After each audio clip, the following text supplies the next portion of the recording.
186 saxla. Reis, indi nə oldu? Abala, sənin heç insafın var. Bu nədir? Sən görmürsən gün yandırır. Niyə salmısan bu ştorkanı aşağı? Hə? Tər basıb arxadakiləri lap tabakaya dönüblər. Qaldır ştorkanı. RG 186 saxla. Abala, ben sana demedim bunu aşağı sal. Bak, indi sana protokol yazacağım. Reis, biri deyir sal, o biri deyir qaldır. Şimdi ben neyiniyim? 5 iş günü akşam saat 6'da yolların en qaynar vaxtında qanunun hər üzünü tanıyacaqsınız. 106.3 FM'də Avtostop. Avtostop efirdədir. Studiyada mən Tural. 497-46-22-yə zəng edirsiniz. 91-63-ə SMS-ləriniz qəbul olunur. Təlimçi Aqil Rəhimovla bərabərik və sizin suallarınızı cavablandırmağa hazırıq. 497-46-22-yə zəng edin. 91-63-ə SMS-ləriniz qəbul olunur. Aqil müəllim, salam əleykum. Axşamınız xeyir. Aqibətiniz xeyir. Bugün son zəngdir və məsələyə bu cür toxunmaq istəyirəm. Facebookda da status yazmışdım ki, valideynlər öz uşaqlarına maşın verməsinlər. Çünki həyatlarının son zəngi ola bilər bu və belə alındı ki, Tovuz rayonunda, Sabirabadda və Bakı şəhərində də belə bir hadisə indi artıq olub olmasına bağlı məlumat yoxdur, amma Tovuzda və Sabirabadda məzun sükan arxasında həlak olub. Çünki valideyni ona avtomobil verib. Bu mükafatlandırmaya necə münasibət bəsləyirsiz? Yəni, uşağa maşın verməyi, bizdə belə bir adət var axı. Uşaqdır, böyüyüb, maşın sürür. Verirəm, maşını sürsün. Buna münasibətiz. Yəni, bunu nə etmək olar ki, bunu olmasın artıq? Bunun nəticəsini biz artıq gördük. Ümumiyyətlə, bilirsiniz, Tural, uşağa müəyyən yaşa qədər, belə 18 yaşına qədər uşaqdır da, maşın öyrədilməsə yaxşıdır. Bilirsiniz, burada təkcə texniki məsələlərdən gedmirik ki, ayağı tormuza, qaza çatması. Yox, ola bilsin ki, o normal öyrənsin. Amma 18 yaşına çatmamış, hər halda həddi buluq 18, yəni şuurun müəyyən səviyyəyə çatması deməkdir. Ona görə də bu yaşa qədər yaxşı olar ki, heç uşaq öyrəşdirməyəsən maşına. O səndən oturacaq 7 yaşında, sən ona kömək edəcəksən, qucağında oturacaq. Sonra günlərin bir günü fikirəcək, mən özüm sürürdüm də. Açarı uşaqdır da. Axırı da belə, Tural. Axırı da belə. Yeri gəlmişəm, bugün şəhərdə bir neçə dəfə kifayət qədər bahalı avtomobillərdə məzunları görmüşük. Özdə tək olmayıb, yanında 2-3 nəfər adam da olur və əsas tırka verənlər də onlardır, belə Rusun sözü olmasın ki, sür keç onu və manevr edirlər. Bunun nəticəsində qəzalar baş verir. Hörmətli valideynlər, övladınızı son zəng günü maşınla mükafatlandırmayın. O böyük bir şeyə nail olmayıb. O uşaq 17 yaşında məktəbi bitirməli idi. Yəni, məntiqi ardıcılığına o məktəbi bitirə bilmirsə, onda nə edəcək? Yəni, o uşaq qoy avtomobili özü çatsın, qoy o avtomobili özü alsın və onun mükafatı avtomobil olmasın. Yəni, onunla da biz onun həyatını gördüyümüz kimi, yəni Tovuz rayonunda və Sabirabadda 2 uşaq 16 və 17 yaşında son zəngini bəlkə də eşitmədik ki, orada nə qədər cingilti var idi. Nəysə, Coşqun telefon xətləndə. Coşqun bəy, salam əleykum. Salam, Tural bəy. Buyurun, eşitirəm. Deməli, mənim ayın 22-sində Sumqayıt-Bakı yolunda gedərkən təzə aldığım nömrəni, maşın nömrəsini, arxa nömrəsini itirdim. Sizə də mesaj göndərmişdim, bilmirəm, aldınız, almadınız. İndi istərdim ki, məsələn, o haqda da bir elan verəsiniz. Bir də mən Qaya gedirəm, deyirlər ki, bu GPS-ləndir də bu nömrələr, indiki nömrələr. Bu nömrələri, məsələn, onlar şey eləmirlər, baxmırlar, yəni bu hardadır, necədir? Onun üçün gərək peyk tam sürətlə işləsin, həmin o nömrələr peyklə inteqrasiya olunsunlar və s. və s. Yəni, siz gedib dövlət yol polisinə ərizə yazıb yeni nömrə niyə almırsınız ki? Mən getdim, dedilər, onda gərək bir ay maşın dayana. Yox, elə şey yoxdur. Sizə nömrə bir gün ərzində yeni nömrə verilməlidir. Axtarış nömrə üçün aparılır ayrıca, amma sizə yeni nömrə bir gün ərzində verilməlidir. Yəni, onun xərcini təzdən çəkməliyəm də bu nömrənin yəqin ki. 22 manat ödəyəcəksiniz də nömrəyə görə, vəssalam. Bir də 22 manat. Bəli, vəssalam. Bəs onda axı, Tural bəy, bu şey nədir? Tex talon, yəni maşının sənədi də pasportda, o yox, ora təzə nömrə yazılacaq da. Köhnə nömrənin yanına yeni nömrə yazılacaq və ora yazılacaq dublikat. Vəssalam. Mən onu eləyə bilərəm. Yəni, tex pasportda hər iki nömrəviz olacaq. Bəli, yol hərəkəti haqqında qanunun 29-cu maddəsinə baxın. 29-cu maddə dövlət qeydiyyat nişanından bağlı olan maddə. Bir də mən nömrəni deyim, elan eləyin də arada. Arada deyəndə ki, bizim ona o qədər vaxtımız yoxdur. Buyurun, elan edin, imkanınız var. Deməli, 99 seriya ilə E-L, Elçin, Lalə, 562. 562. Aydındır. Mənim telefon nömrəm 055. Coşqun. Telefon nömrəsi efirə demək olmaz. Siz gözləyin, indi prodüser sizinlə danışacağım. Təşəkkürlər, minnətdarım. 497 46 22-yə zəng edirsiniz, 9160 SMS-ləriniz qəbul olunur. Salam Tural, zəhmət olmasa özünə eBay-dən aldığın video registrator modelinin adını de. Özümə almaq istəyirəm. iRoad. Mənim yəni istifadə etdiyim video qeydiyyatçının adı iRoad 900 Fudu. Yəni Full HD çəkir. iRoad'un Full HD yox, HD Ready, yəni 720p ilə çəkən versiyasında ala bilərsiniz. eBay-dən iRoad yazın, görəcəksiniz. 497 46 22 zəng edirsiniz, 9160 SMS-ləriniz qəbul olunur. İgidin yaraşığı. 2-ci Dünya müharibəsi vaxtı avtomobil taksisinin əksəriyyəti Reyx tərəfindən müsadirə edildi. Elə benzin də demək olar ki, yox idi. Avropanın bir çox ölkələri əzələ gücünə hərəkətə gələn nəqliyyat vasitəsinə keçməli oldular. Sərnişinlər üçün fayton qoşulan velosipedlər taksi kimi fəaliyyət göstərirdi. Bugün Asiyanın bir çox ölkələrində motosikletlər taksi kimi tətbiq olunur. Bir qayda olaraq belə taksi faytonlar qoşquya malik deyirlər, cəmi bir sərnişin aparırlar. Bəzən isə 2. Son illərdə Rusiyada da aeroporta getmək, tıxacda qalmamaq üçün belə taksilər istifadə olunur. Ancaq bir çox megapolis sakinləri belə velosiped və ya motosiklet şəklində olan taksilərdən ehtiyat edir və təhlükəsiz olmadığının fikrindədirlər. Baxmayaraq ki, indiyədək bu cür taksilərdə hələ heç bir qəza qeydə alınmayıb. Murad telefon xəttindədir. Murad, salam aleyküm. Aleykümselam. Biraz ucadan yeri gəlmişkən Murad bəy, efirə çıxmamızla bağlı sizə işıq qaytarıcılar hədiyyə olunur. Gəlib ATV-dən də götürə bilərsiniz. Buyurun, eşidirəm Murad. Tural bəy, sizdən üzrə soruşmaq istəyirdim. Bu 151 nömrə 3-də maddəsi nədir o? 151.3 Bəli.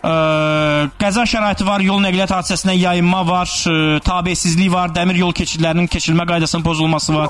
Tural bəy, mən yəni bu Kukla teatrının yanı yoxdur, Pavarot. Bəli. O Pavarotda elə bir ki 3-cü riyaddan yəni sola Pavarot yandırdım, dönəndə mənə saxladı. Çox üzr istəyirəm. Siz döngə deyəndə siz nəyi, hansı döngəni nəzərdə tutursunuz? Bir var orada Əziz Əliyev küçəsindən dönürsünüz Neftçilər prospektinə. Bir də var Neftçilər prospektindən gedirsiniz, Xalça muzeyinin yanından dönürsünüz. Neyi nədirsiniz? Neftçilər prospektinə sonra Tural bəy. Hansı küçədən? Çox xahiş edirəm. Dəqiq deyin, biz sizə dəqiq informasiya verə bilərik. Hansı küçədən hara dönürdünüz? Bir dəqiqə. Yəni ki orada Qala divarlarından gələn tərəfdən gəlirdiniz? Qala tərəfindən gələndə yox. Hardan gəlirdiniz? Yəni ki Nizami kinoteatrın yanından düz düşdən aşağı Targovodan çıxanda svetofordan sağa, axırıncı svetofordan sağa dönəndə Kukla teatrının yanına bir də sola. Elə bir ki üzü az neftə sarı. Aha. Neftçilərə sarı. Bu Pavarotda yəni ki 2-ci rəddən elə bir ki 3-cü rəd orada Pavarot olar da. Digər ki orada palasa var. Qayə saxladı 151-in 3-ü yazdı. Çox güman ki sizə qəza şəraitinin yaradılmasını yazıb. Yəni hərəkətin başqa iştirakçılarının sürəti və hərəkətin istiqamətinin məcburi dəyişməsinin səbəb olması. Bu nə deməkdir? Sizin dönməniz nəticəsində digər nəqliyyat vasitələri sizə görə hərəkət sürətini və istiqamətini dəyişiblər. O yəni ki 80 manatdan cəriməsi. 80 manat və 4 bal. Çox sağ olun. Siz sağ olun, təşəkkürlər, minnətdarım. Yeri gəlmişkən Aqil müəllim, qısa olaraq bir məsələyə toxunaq. Söhbət ötmədən gedir. Dünən Serjan Sadıqovun da rubrikasında ötmədən danışırlardı.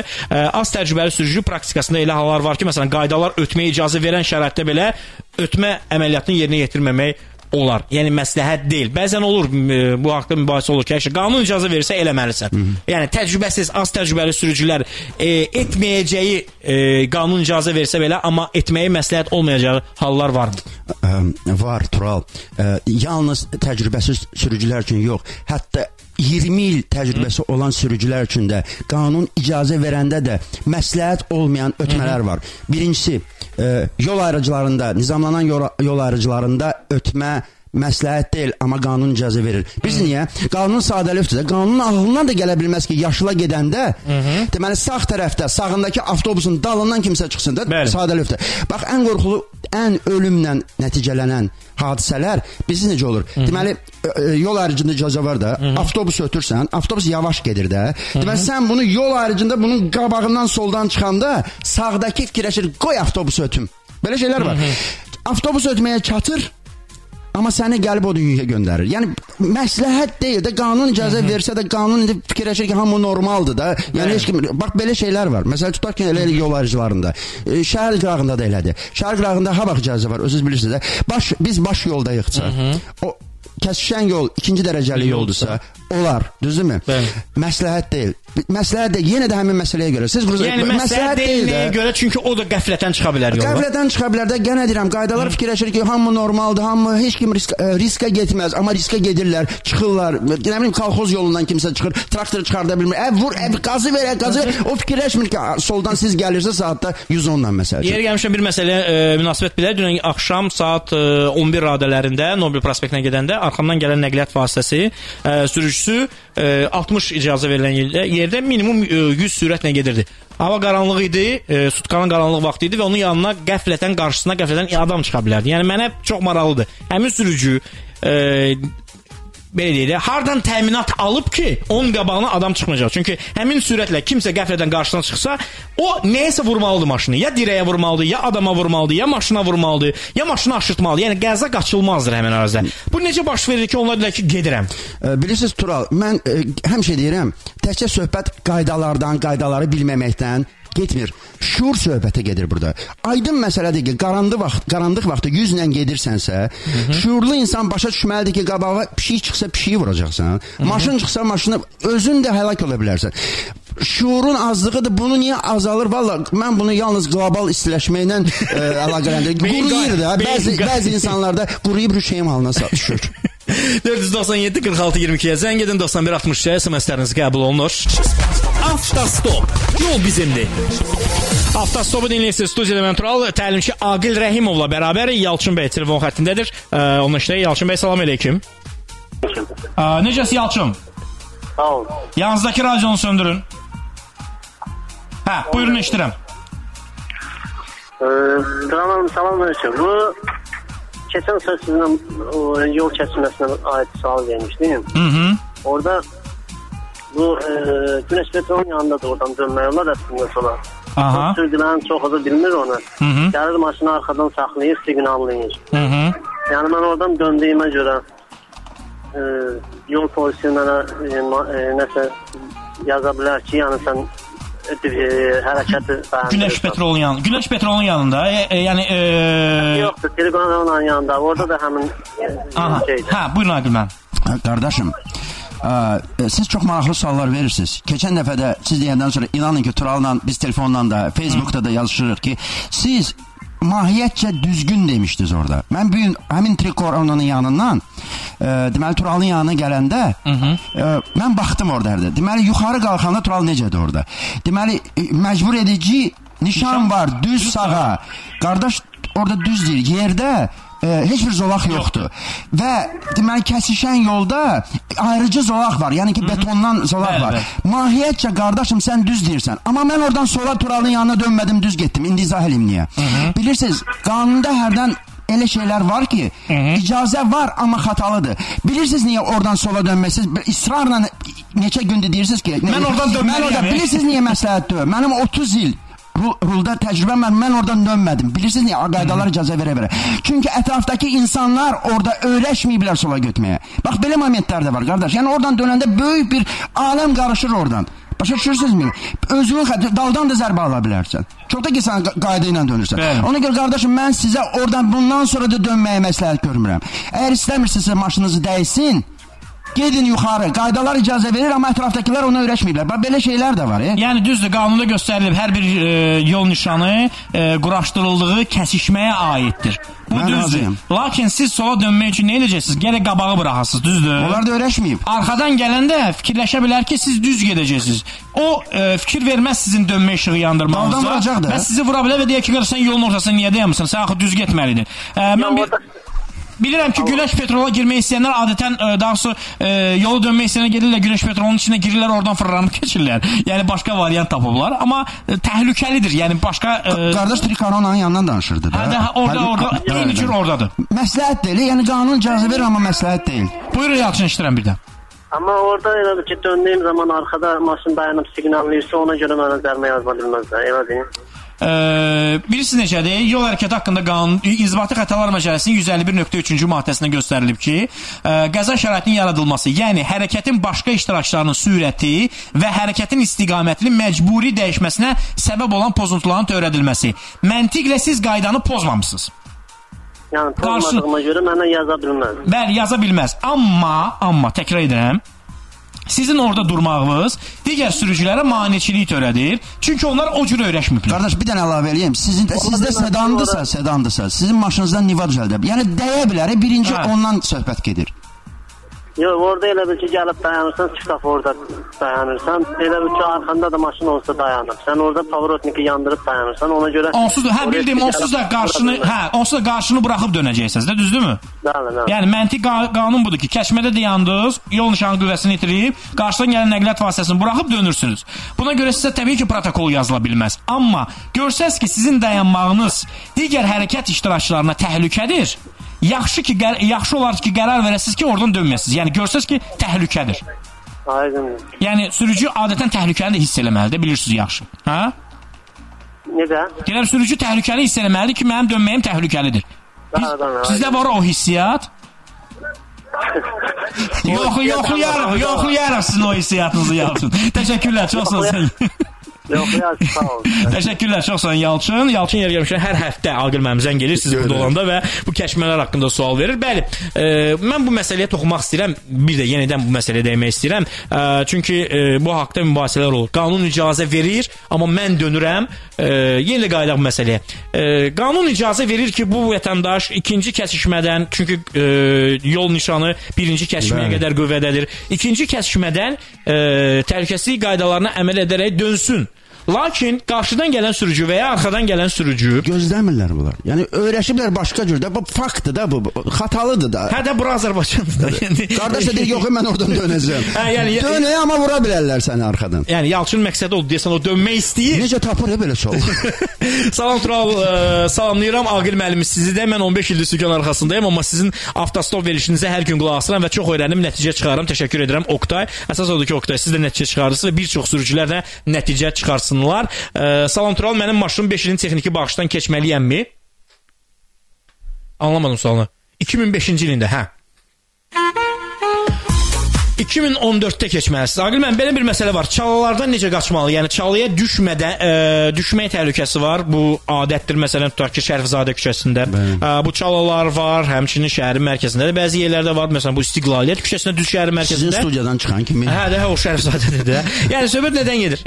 Bu çalıya düşmədən necə keçmək olar ki, digərlərinə təhlükə yaratmayasan? Tural, burada iki məsələ var. Birinci, necə sürəsən ki, çalılara düşməyəsən və qaçırdanda maşını böyründəki maşınları vurmayasan. İkinci, qarşıdan gələn maşınlar, çaladan başqa çoxları heç nəyə görmür axı. Üstüvə necə eləyəsən ki, sənin üstüvə getməsinlər. Deməli belədir. Mümkün qədər, düzün demək lazımdır ki, bir 20 il əvvələ baxanda çalalar mərkəzi küçələrdə yoxdur. Amma ikinci dərəcələrdə nisbətən küçələrdə var. Çalaları qıraqdan yox, maşının ortasına, elə bir təkərlərin arasına salmaq daha məsləhəti bu bir.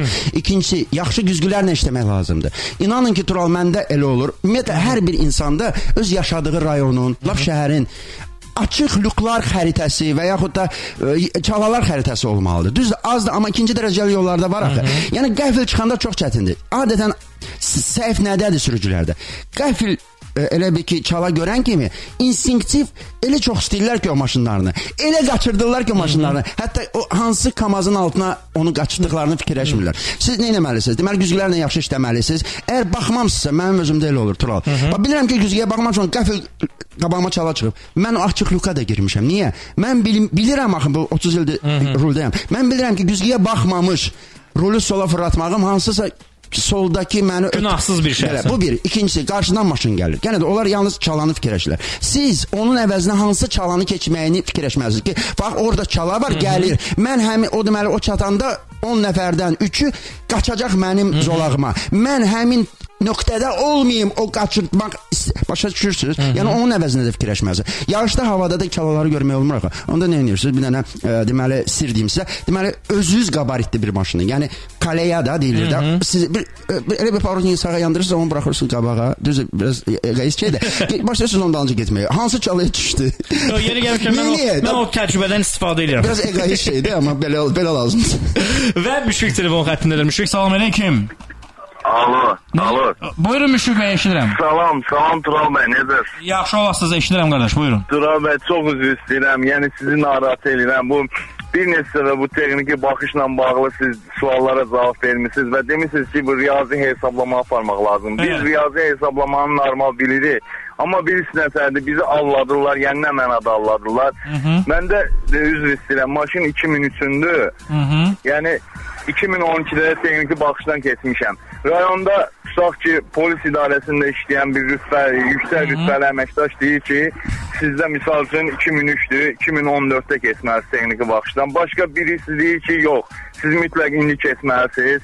Yəni belə bir anlaşılmaz vəziyyətdə qalmışıq. Yəni tək mən deyiləm. Oxuyuram, yol hərəkəti haqqında qanunun 30-cu maddəsinin 6-cı bəndinin 2-ci yarım bəndinə əsasən istehsal olunduqları vaxtından 4 il keçdikdə 2 ildə bir dəfə, istehsal olunduqları vaxtdan 10 il keçdikdə ildə bir dəfə. Sizin nəqliyyat vasitənizin istehsal ilin 10 ildən keçib 2013-də. Bu deməkdir ki, 2013-cü ildən başlayaraq sizin növbəti texniki baxış vaxtlarınız bir ildən birdir. Yəni 2013-də keçdiniz, bir də keçəcəksiniz 2014-də, 2015-də, 2016-da. Yəni 2012-də keçmişəm Tural bəy. İndi mütləqdir ki, keçməliyəm 2012-də. Bəli, çünki istehsal olunduğu vaxtdan 10 il keçib sizdə. Tural bəy, bir də üzr istəyirəm. Bu icbari sığorta deyirlər, məcburi deyil. Yəni nəsəsə belə bir şey var. İcbari sözü məcburi sözünün sinonimidir. Biri ərəb dilindədir. Bilirəm, onu bilirəm Tural bəy. Sadəcə deyirlər ki, yəni qayıt tutsa buna cərimə yazmır. Yox, tutsa cərimə yazır 10 manat. İcbari sığortanın cəriməsi 10 manatdır və yazılmalıdır da. Tural bəy, Allah sizdən razı olsun. Çox sağ olun. Cümləmizdən inşallah. Mən minnətdaram qardaş. Təşəkkürlər. Yeri gəlmişkən ucadan idi bu zəng. 497-46-22-yə zəng edir. Hər dinləyiciyə efirə çıxan dinləyici bizdən işıq qaytarıcılar qazanır. Bu işıq qaytarıcılar nədir? İşıqlı həyat layihəsi çərçivəsindədir. Yeri gəlmişkən bazar günü avtostopa baxın. Qaranlıqda bu işıq qaytarıcılar nəyə lazımdır? Avtostopun televizor versiyasında bunu göstərmişik. Həmçinin əlavə olaraq onu da qeyd edim ki, bu işıq qaytarıcıları siz əlinizə bərkidə bilərsiniz. Çantanıza bərkidə bilərsiniz, üzərinizə bərkidə bilərsiniz ki, qaranlıq vaxtı, sutkanın qaranlıq vaxtında digər sürücülər sizi görsünlər və belə bir problem yaranmasın. Yəni, sizi heç kim vurmasın. Svetoforun işləməməsi və ya işləməsi barəsində danışım. Biz bu barədə avtostopun televiziya çəkilişində eləmişdik. Söhbət Səməd Vurğun küçəsində Vaqif prospektinin kəşməsindən gedir. Biz saniyələri sayırıq ki, girə bilərik kəşməyə yoxsa yox. İndi həmin o zonanı dəyişək, yəni Vaqif prospektini yox, digər yuxarıdan Səməd Vurğun prospektindən düz aşağı Çırkın küçəsi ilə gəlir də, belə deyil. O küçədə elə Vaqif prospektinin kəşmədə bizə svetofor 30 saniyə yanır. Növbəti kəşmədə isə qırmızıdır. Təbii ki, ona yaşıldır. O gəlir, birinci kəsməni keçir və orada beton ara kəsmə var. Beton ara kəsmədə artıq bizə yaşıldır. Amma onlar yolun ortasındadılar. Bu zaman nə cür qərar vermək lazımdır? Mən müşahidə etmişəm, məndə video qeydiyyatçıda da bu var. Bu nə deməkdir? Bəzən sürücülər yaşıl olan kimi 30 təzən yaşıl olur, başlayır saniyələr getməyə ki, bizə yaşıldır. O kəsmədə olanları buraxmırlar və hamı qazla keçir ki, qardaş, sənin yerin buradır. Yəni doğrudan belə olmalıdır, yoxsa mən səhv qərar verib gözləyirəm. Tural, biz necədir? O küçəni təsəvvür eləmədiyimə görə mən açıq boynuma alıram. Bunu siz izah eləyin. Mən əlavə eləyəcəm ki, svetoforda necə olmalıdır? Deməli belə, mən çəkirəm burada, siz özünüz görəcəksiniz. Mən buradayam. Küçəni təsəvvür eləmirəm. Yəni Səməd Vurğun küçəsidir. Səməd Vurğunu bildim. Çirkə tərəf gedib çatırıq yoxsa yox? Yox, çatmırıq. Heç hansı küçə ilə keçirik? Vaqif prospekti ilə. Onu təsəvvür eləmirəm. Mən sizə deyim, mən də ona görə sizə bunu çəkirəm ki, siz onu təsəvvür eləsiniz. Bu bir zolaqlı yol, bu beton ara kəsmədir. Mən buradayam. Bəli. Bu Səməd Vurğun küçəsidir. Aha, bu da ki Vaqif prospekti. Biz yuxarıdan düşürük, bizə qırmızıdır. Bu adam gəlir, bu qırmızı yaşılda keçir və beton ara kəsməyə çatanda Ona qırmızı olur burada. Mənə isə yaşıl olur. Mən gözləyirəm ki, bu yolu boşaltsın, mən gedim. Digər sürücülər isə başlayır qaz verir və keçir. Mən o deyən kim olmalı, yoxsa onlar eləyən kimi? Bilirsiniz necə olmalıdır Tural? Elə siz deyən kim olmalıdır? İş arasındadır ki, axı qanunda dəqiq yazılıb ki, əgər deməli yaşıl sənə yanıbsa, sən buraxmalısan, o manevrini qurtarmaq istəyən sürücünü buraxmalısan. Bu harda bir də görünür? Məsəl üçün elə bir ki, maşın sola dönəndə qarşıdakiləri buraxmalıdır axı. Gözləyirsən. Məsələn, pis sürənlər bir tər soxurlar, amma siz bilirəm ki, gözləyirsiniz. Gözləyib qutaranda qırmızı yanır axı. Bax, bu qırmızı yananda bu bir tərəf elə bir ki, onlar sizi buraxmalıdırlar. Siz qurtarmalısınız. Eləcə də insan keçə bilməyibsə, onu da buraxmaq lazımdır. Əfsus ki, sürücülərimizin bəziləri nəm belə də. Yəni mən orada düzgün qərar vermişəm. 100%. İkinci məsələni deyim sizə. Bəzən olur ki, bəzi svetoforlarda əlavə seksiya daimi yaşıl yanır. Sağa məsəl üçün də. Bu Üzeyir Hacıbey prospektində ola bilər. Həsən Əliyev küçəsində də var. Koroğlu Rəhimovla Kəşmədə. Ancaq sağa yanır, çıxırsan Koroğlu Rəhimova gedirsən. Həmişə yanır. Bəzən sürücülər olur, onlar gəlirlər, dayanırlar həmin seksiyanın altında. Və sağa dönmürlər. Çünki əsas seksiyada yaşıl yanır, qırmızı yanır. Çünki o düz getmək istəyir. Və sürücülər başlayırlar ona siqnal verməyə ki, yol ver. Mən oluram həmin sürücünün yerinə, tutaq ki, məsələn, səhvən düşmüşəm orada. Həmin anda mənə siqnal ver, mən nə etməliyəm? O açığı, siqnal yaxşı şey deyil, amma inanın ki, o anda onu düz siqnal verirlər. Qardaş, axı sağa açıqdır yol. Tutaq ki, mən gəldim, girdim o yola. Tutaq ki, təcrübəniz azdır. Gəldin, girdin, başa düşdün də ki, gedməlisən, dayanmaq olmaz. Get sağa, bir də kruqu elə, gəl. Amma insanların axı yolunu tutmaq olmaz, Tural. Amma mən bir neçə dəfə görmüşəm ki, onlar tərpənmirlər. Yəni sağa gedə biləcək. İki variant var. Ya tərpənmirlər, elə bir ki, kardılar. Bir variant da var. Həddindən artıq dalda bahalı maşındırsa, fara yanırsa, nömrələr, onda nə edir? Gedə bilmir axı qırmızıya. Sola verir, deməli, əyri durur, çox bir eybəcər formada durur ki, verdim də yol sizə. Yəni, keçin, mənə siqnal verin. 497-46-22-yə zəng edirsiniz, 91-63-ə SMS-ləriniz qəbul olunur. Yol hərəkətlə bağlı istənilən sualı mənə ünvanlaya bilərsiniz. Və bu saatin ilk zəngi Akif Beydən gəlir. Akif Bey, salam əleykum. Akif Bey. Salam əleykum. Salam, necəsiz və hardasınız Akif Bey? Çox sağ olun, mən Əhməddəyəm, yolun qırağında saxlamışam maşını. Əcəb eləmişsiniz, yeri gəlmişkən efirə çıxmağınıza görə işıqlı həyat layihəsi çərçivəsində işıq qaytarıcılar qazanmışsınız, brıloklar qazanmışsınız. Sağ olun, elə onun ki, mən ehtiyac olsa xahiş edirəm ona verərsiniz, mənim bir sualım var. Başa düşməm, o sizin ehtiyacınız yoxdur ona?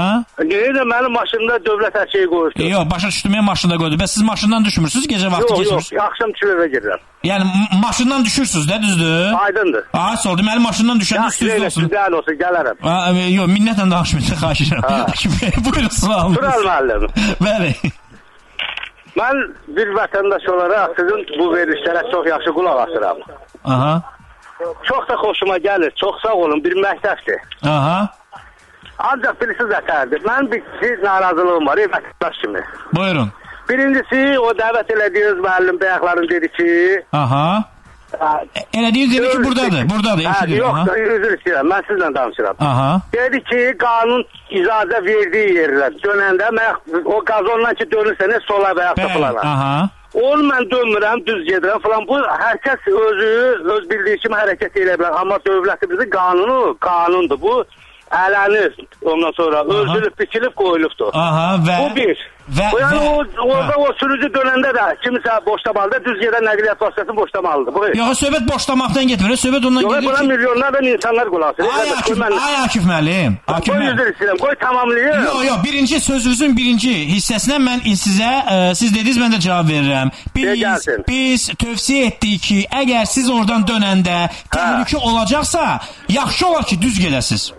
Yox, indi o müstəsna hallarda olar, amma qanunluğunda qalmalıdır. Biz onu qeyd elədik, sonra keçdik ikinciyə. O öz qaydasında. İndi mənim ikinci nəyi demək istəyirəm? Bəli. Sizdən çox xahiş edirəm. Buna hamı qulaq asır.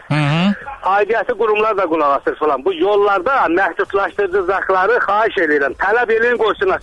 Təkliflə qoymurlar. Niyə? Ona görə ki, çox gözəl olub ki, bu kameraları qoyurlar. 102 də çəkib göndərir qayaya. Ondan sonra bütün aidiyyəti olan da olmayan da hamısı çəkib göndərir. Hamı da düşür sada. Sən təşkilatdan keçdin düşürsən də elə belə Nobel prospektində. Qoy sürücü görsün ki, qardaş, burada saatdə 60 kilometrdir, rəqəmə baxsın. O yaşayış məntəqəsinin göstərisi, orada o sürət məhdudiyyəti uzaq deyil. O da müstəsna hallarda ola bilər. Məyər külək döndərər bu bir tərəfə deyək ki, o yol nişanın sürücü görməz eləməz. Bilər ki, bura yaşayış məntəqəsidir, falanlı beşməkəndir. Məsəl üçün, Heydər Əliyev prospekti yaşayış məntəqəsinə keçir, 120 də var orada, 100 də var, 80 də var, 60 da var. Bu qədər sıxlığı olan bir şəhərdə, hər yerdə, dünyanın hər yerində belədir. Saatda 60 kilometr bəzi yerlərdə çox azdır. Çünki gözəl piyada keçidləri tikilir, yeraltı yeri Aydındır sizin, aydındır. Mən yəni deməkdə məqsədim heç də deyil, vaxtınızı almıram. Bir dənə odur ki, xahiş edirəm, aidiyyatı qurumlara deyin ki, siz dövlətdən maaş alırsınız, əmək alırsınız. Qardaş, o 60 nədir qoyurada, qoyucunun Nobel prospektində saat 60 kilometr görürsün. Aydındır, aydındır. Nəzərə alaraq səsiniz eşidildi. Xahiş edirəm, bunu boyu eşidən adamlar da fikirləşsin ki, o ayın başında əmək qınalarında utanmasınlar. İstəsinlər qoy. Aydındır, təşəkkürlər. Çox sağ olun sözünüzə görə. Sağ olun, çox. Buyurun Aqil müəllim, bu dönmək məsələsinə. Dönmək məsələsinə yox. Yoldaşın iradına bir kəlmə demək istəyirəm. Biz nə dedik ki burada? Biz bəyəm dedik ki, qanunları pozun. Biz dedik qanun icazə verir, məsləhət deyil, çünki ətrafdakılar öyrəşməyim. Qardaş, dönmək istəyirsən dön günən. Amma səni vuranda təki mənim o fikirləşdiyim başıma gəlməsin. Gördüyümü görmüşəm o sizə. Bu bir. İkincisi, qardaşımız dedi ki, hər yerdə 60 qoyun da. Elə o bayaq dediyinin əleyhinə gedir. Çünki axı demir, qaydadır. Qaydalarda yazılmır ki, əgər şəhər içində işarə yoxdursa, orada elə 60-dır. Bunu bir də qoymaq nə deməkdir? Elə ki, belə çıxır ki, qardaşımız indi qanunları bəyənmir də. Sadəcə olaraq indi bir məsələ var. Bizdə sürücülər adətən deyirlər ki, mütləq orada nəsə olmalıdır. Bu mütləqin nəsə olmağı hələ o demək deyil ki, hamı buna riayət edəcək. Bu nişan yoxdur və o adam da bilməlidir ki, burada sürət 60-dır və ona uyğun da hərəkət eləməlidir. O ki, qaldı bu dönmə ilə bağlı ki, qabağını buraxıb boşlamaq, yəni Akmənim tərzindən desək, boşlayıb dönmək. Bu hərəkət təhlükəsizliyinə ziddirsə və hərəkət təhlükəsizliyini pozursa və təhlükə yarada bilərsə, məncə elə oradan dönməsə məsələ. Yəni 100 metr gedib o yandan dönsə nə olacaq ki? Salam, yəqin ki, verəcəyim sualı efirdə birinci dəfədir ki, sual verilir. YPX maşını saxlamaq istəsə, necə saxlamalıdır? 602 ver qırağa saxla, yoxsa necə deməlidir? Ümumiyyətlə, onların deməsi ilə bağlı son dəyişikliyə əsasən qadağan olunub. Yəni, onlar hələ heç nə deməli deyil. Onlar sadəcə olaraq işarə verə bilərlər sürücüyə, müstəsnalardan başqa təbii ki, işarə verə bilərlər. Sürücüyə işarəni elə verməlidir ki, sürücü onu başa düşməlidir və ona uyğunda nəqliyyat vasitəsini saxlamalıdır. Tural bəy, salam. Maşının 2011-ci ilin istehsalıdır və alandan 2011 ildən texniki baxışdan keçməmişəm. Nə zaman keçməliyəm? 2015-də. Salam, bilmək istərdim ki, sürücü nə etməlidir ki, onu avtoxuliqan kimi saxlayaraq tədbir görsünlər. Avtoxuliqanlığın izahı İnzibati Xətalar Məcəlləsində göstərilib ki, qanunları aşkar surətdə qanun hörmətsizlik göstərərək pozulması, aşkar surətdə cəmiyyətə qarşı hörmətsizlik göstərərək nəqliyyat vasitəsinin istismar qaydasını pozaraq digər hərəkət iştirakçılarının həyatına təhlükə yaradılması. Bu o deməkdir ki, siz ağına bozuna baxmadan qırmızıda keçirsiniz, 2 təkər qaldırırsınız. Sizin bu hərəkətiniz digər hərəkət iştirakçılarının həyatına təhlükə yaradır və bununla da siz avtoxuliqan sayılırsınız. Avtostop. Yol bizimdir. Gələn SMS-lər var, oxuyum və cavablandırım. Bütün dünyada yaşayış yerində sürət limiti 60-dır. Əgər elə deyilsə, əcnəbi hardan bilsin ki, bizim qanunda nə yazılıb? Birincisi, bütün dünyada yol hərəkəti qanunu birmənalı surətdə 95% eynidir. Söhbət nədən gedir? Ümumi anlayışlardan söhbət gedir. Yəni, Viyana konvensiyası və Cenevra konvensiyasına əsasən yaşayış məntəqələrində hərəkət sürətinin müəyyənləşdirilməsi eynidir. Hərəkət sürəti maksimum 60-dır. Əgər başqa sürətin məhdudlaşdırılması nişanı yoxdursa, yol hərəkəti haqqında qanun Rusiyada baxsaz, fransızlara da baxsaz, İspanlara da baxsaz, Finlandiyada baxsaz görəcəksiniz ki, orada göstərilib. Şəhərin içində 60 göstərməyiblər ki, vəssalam, deməli sən şəhərin içərisində 60 getməlisən. Yəni bütün dünyada belədir. Onda dediyiniz pozuntuların heç birini edilməsindən başa düşmədim. Onda dediyiniz pozuntuların heç birinin edilmədən necə şər atıb qardaşımı məhkəməyə veriblər? Sübutsuz. mən sizin sualınızı anlamadım. Söhbət nədən gedir? Salam, 60 yeri 70 ilə keçməm cəriməsi nə qədərdir? 70-ə qədər gedə bilərsiniz. Məsləhət deyir, amma 70-ə qədər gedə bilərsiniz. Buna görə cərimə yoxdur. Salam, necəsiz? Arxa patpresə, pərdə və yüzlü plyonka, arxa yan şüşələrə kustar üsulu pərdə vurmaq olarmı? Kustar üsulu pərdə ümumiyyətlə olmaz. Arxa patpres, arxa görüntü şüşəsinə pərdə və ya plyonka vurmaq olar. Yol hərəkəti haqqında qanun 1 saylı əlavə 7-ci bənd. Avtostop. Qanunun hər üzünü tanıyın. Anar bizə zəng edib, Aqil müəllim. Anar, salam aleyküm. Salam, Turan bəy. Hardasın Anar? Mən Sumqayıtdan zəng edirəm, narahat edirəm. Buyurun, eşidirəm qardaş. Bir həftə bundan qabaq mənim maşınım vurublar arxadan. Honda Accorddur. İcbari sığortası ödəməyi boynuna götürüb. Biz sənədləri yığdıq, verdik ora. Honda'dan da qüsur aktı verdim mən.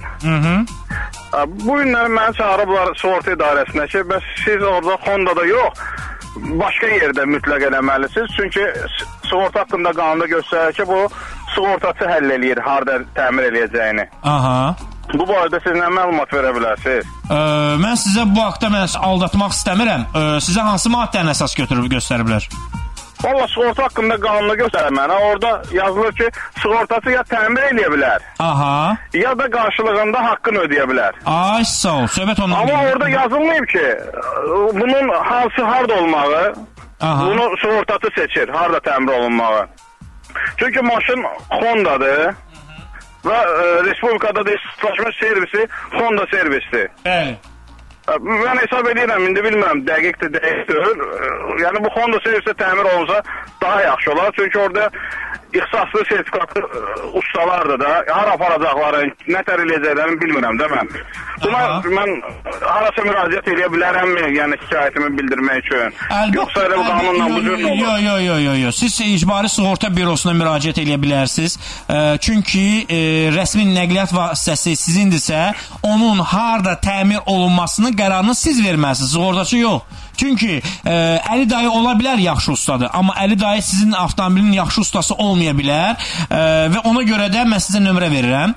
595 0020 bu şəhər nömrəsidir. Bilirəm, bu nömrəni götürdüm mən. İcbari sığorta bürosudur. Zəng edirsiniz ora və bu barədə məsləhətləşmələr aparırsınız. Yəni istehlakçı, deyəsən xət kəsildi. İstehlakçı özü qərar verməlidir ki, avtomobilini harda təmir elətdirir və təmir elətdirmək haqqını da icbari sığorta şirkətindən də əldə edə bilər. 497-46-22-yə zəng edirsiniz, 91-60 SMS-ləriniz qəbul olunur. Aqil müəllim, svetoforlar barəsində danışdıq, yəni işləyəndə necə yol vermək lazımdır və s. Amma bir məsələ var. Bizdə svetofor işləməyəndə Bakı şəhərində, indi rayonlarda o qədər svetofor dəbdə deyil bizdə. Bakı şəhərində svetofor işləməyəndə aləm dəyir bir-birinə. Svetofor işləməyəndə bəlkə bilməyənlər var, xatırlatma edək. Sürücü necə davranmalıdır və sürücü nə etməlidir? Yol üstünlüyü kimdədir? Tural, sıra ilə gedək.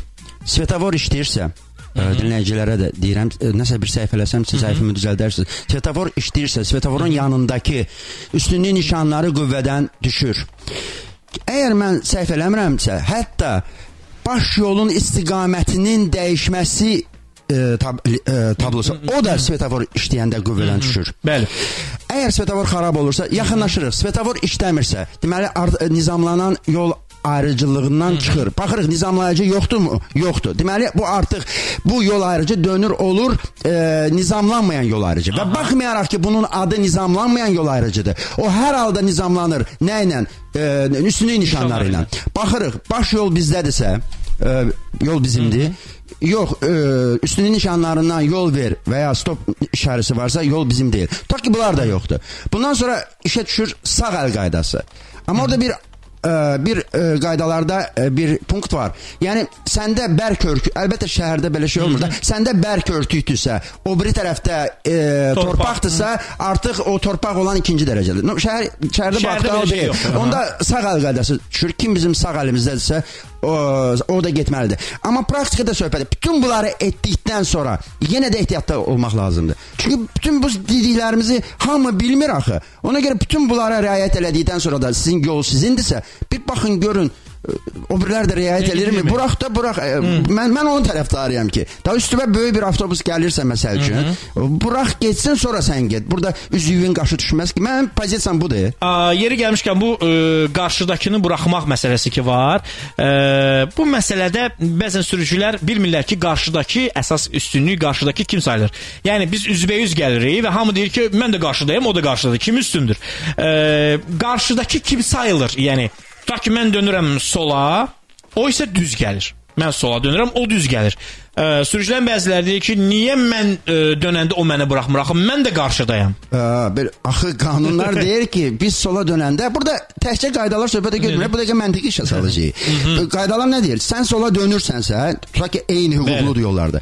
Qarşıdan düz gələn və sağa dönən, yəni sağ tərəfə gedən avtomobilləri buraxmalıyıq. Bir cür də izah edeyim. Amma o axı deyir ki, mən də qarşıdan gəlirəm. Axı sən sola dönürsən. Bax biz sola dönən anda doğru dildə deyirəm, amma bu qanunlarla uzlaşır. Sola dönəndə həmin o qarşıdan gələn bizim hansı əlimizdədir? Sağ əlimizdə. Düzdür? Çünki o da yaşıla gəlir, tutaq ki, sən də yaşıla. Eyni yol. Deməli onu buraxmaq lazımdır. Düzdürmü? Ümumiyyətlə məntiqlə sən elə bil bunun yolunu kəsirsən də, məntiqlə, etika ilə də bu hər tərəfli biz onu buraxmalıyıq. Yeri gəlmişkən icbari sığorta bürosundan kompensasiyalar alınan zaman hansı sənədlər lazımdır?